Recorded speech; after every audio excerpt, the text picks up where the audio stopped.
오늘은 아직 12월 27일이고요. 다음 주면 12월이 이제 끝나고 1월이 같이 시작됩니다. 1월 달부터는 주제를 하나씩 좀 정해서 너무 무겁지 않게 공부하고 있는 내용들을 좀 기록을 해보려고 합니다. 첫 번째 책은 이걸로 하려고 해요. 책이 왔습니다. 뜯어볼게요. 오늘 아침에 시켰어. 오늘 오전. 내가 말하면 안 되는 거 아니야? 오빠도 말해도 돼. 양장입니다. 부록도 있거든요. 그래서 아주 기대돼. 나야? 아, 와. 아, 너무 귀여워. 괜찮은데요? 재밌겠죠? 진리와 사랑과 정의와 용서에 목마른 모든 사람들. 목마르세요? 아니. 궁금하시죠? 궁금하시냐고요? 예. 아, 나한테 물어보는 걸까? 네, 열심히 제가 읽어볼게요. 감사합니다.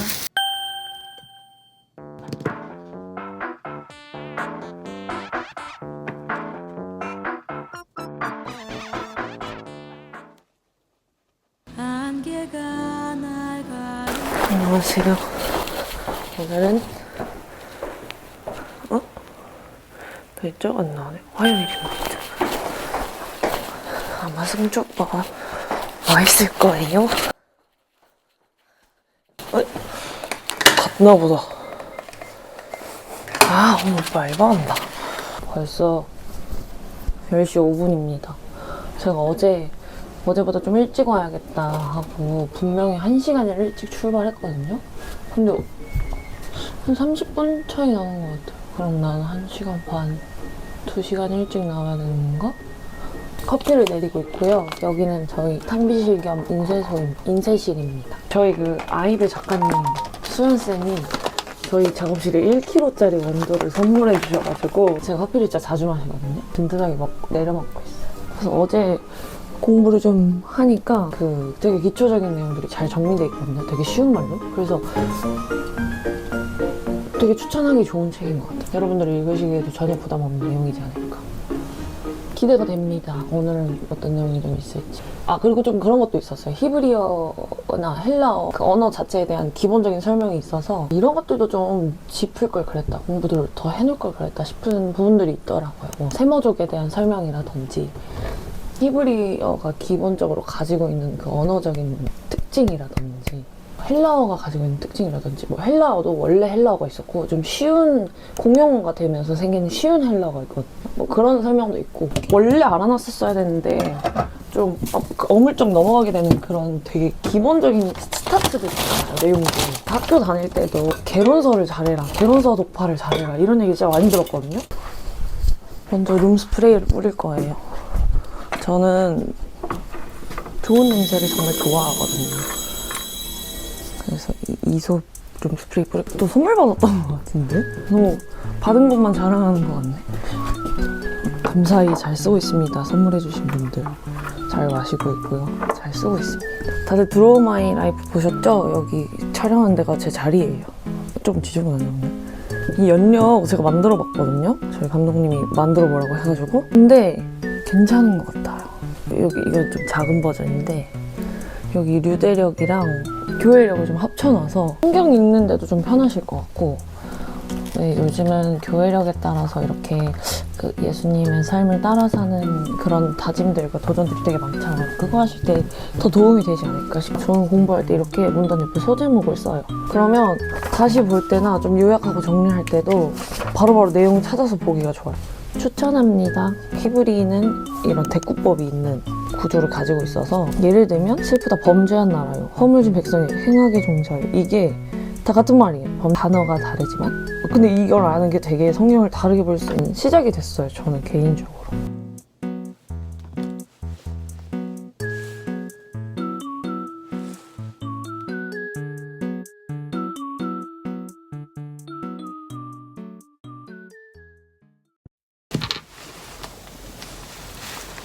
(50분인데요) 어제 이걸 읽다가 알바 늦을 뻔해서 뛰어갔거든요. 그래서 오늘 50분까지만 3챕터 한 2페이지 남았어요.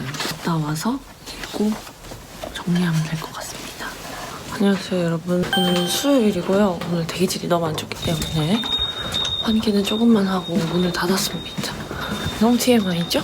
시간을 좀 땡겨보려고 하는데 아침에 도착해서 이제 공부하는 시간을 늘리려고. 근데 이게 뭔가 정말 쉽지가 않네요. 정말 30분 덜 자는 게 쉽지가. 새벽에 작업하고 애들 학교 공부한 거 정리하고 그러고 자니까 아침에 조금 일찍 눈 뜨는 게 정말 쉽지가 않아요. 그래서 오늘은 땡긴다고 땡겼는데 9시 46분. 어제 몇 시에 했지? 어제 한 10시? 어제보다 저 일찍 왔죠. 좀 많이. 오늘은 작업할 게 그렇게 복잡하거나 오후에 작업할 게 많지 않기 때문에 혹시 렌즈에 금이가 아니겠죠? 이따 오후에도 조금 더 읽어서 분량을 최대한 많이 읽어놓으려고 합니다. 아무튼 오늘은 아침밥을 먹으면서 읽을 거예요.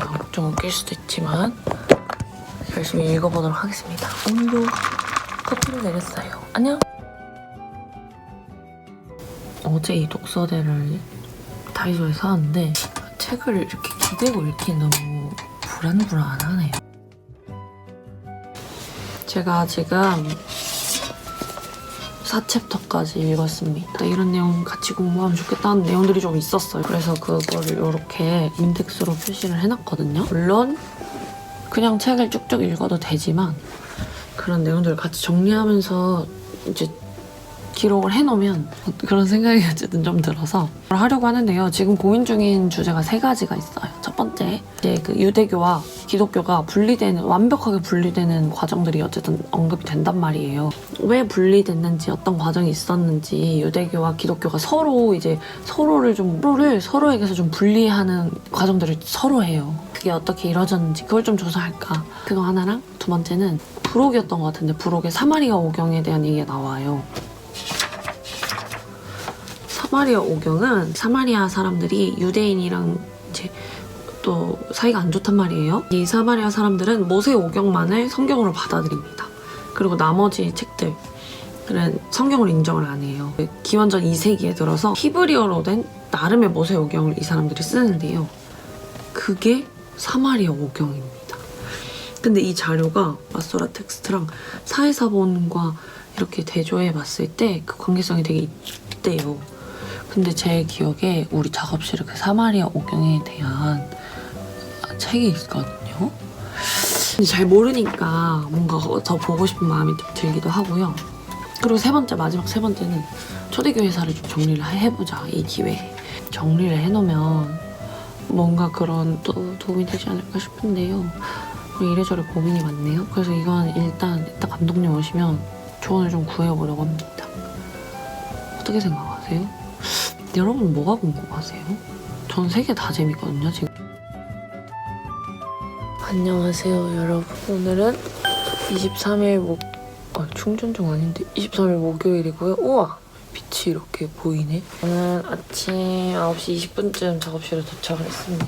저 안경 낀 거 처음 보시죠? 제가 눈이 엄청 안 좋아서 원래 안경을 끼는데 평소에는 렌즈를 낀 거였어요. 오늘 너무너무 피곤해서 커피도 그냥 사왔어요. 그리고 원래 지하철에서 이제 책을 읽으면서 오거든요.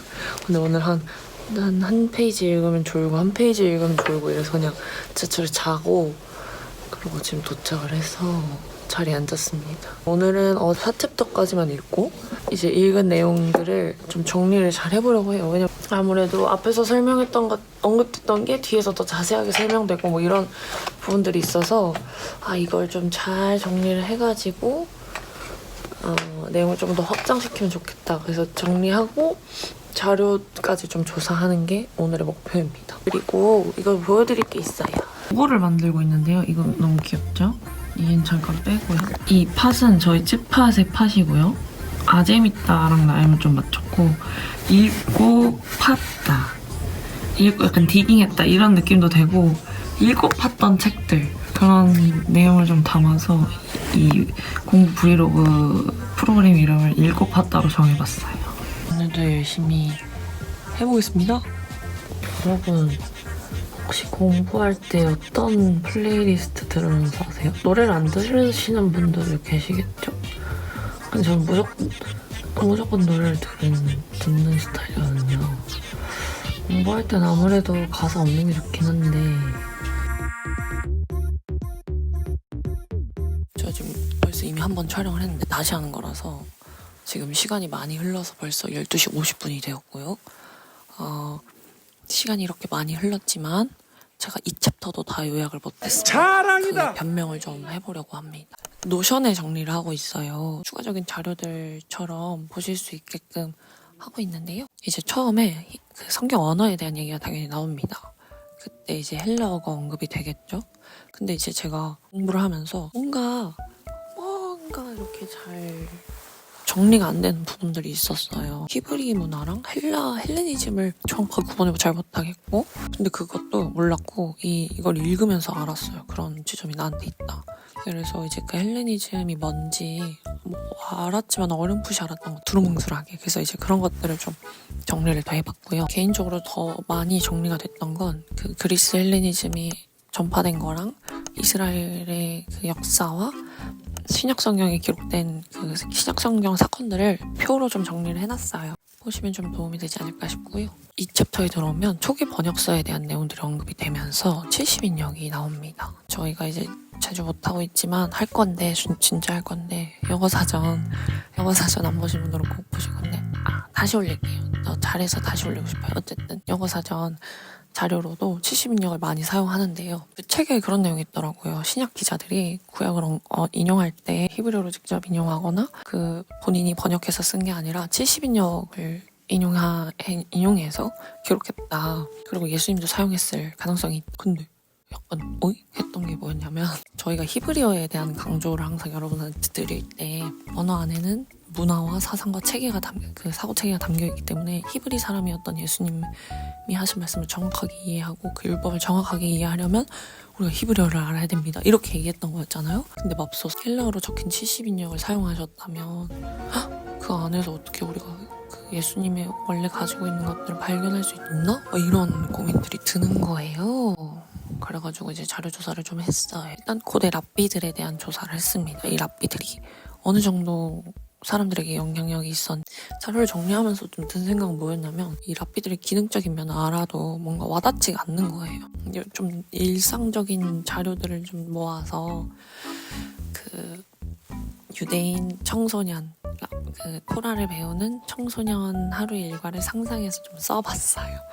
그래서 이제 그런 것들 보시면 좋을 것 같고 70인역을 인용한 신약의 부분들이 어딘지 조금 조사해서 써놓고 많이 못 찾았어요. 이건 여러분이 찾으시면 알려주세요. 그리고 이제 마지막에 일단 70인역 자체가 이미 히브리어로 완성돼 있는 성경을 그리스어로 번역한 거기 때문에 그리스어로 쓴 게 아니고 번역한 거기 때문에 히브리적인 문맥을 배제해선 이해할 수가 없다.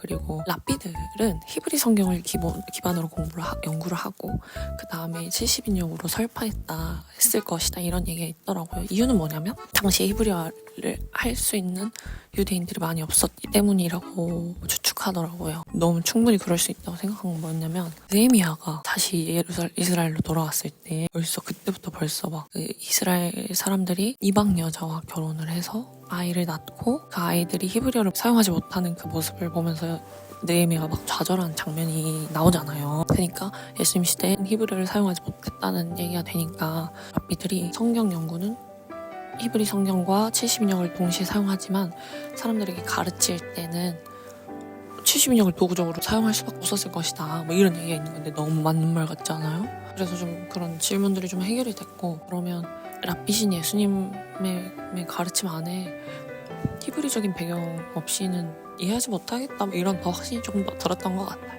그래서 그런 내용들 적어놨고요. 같이 보시면 좋을 논문들도 좀 제목을 적어놨습니다. 그래서 일단 여기까지 했고요. 벌써 이제 1시가 다 되기 때문에 승주 오빠가 이제 퇴근을 하면 같이 점심을 먹고 오후에는 작업을 좀 해야 돼서 작업을 하고 저녁에 좀 볼 수 있으면 더 요약을 해야 될 것 같아요. 아침은 여기까지.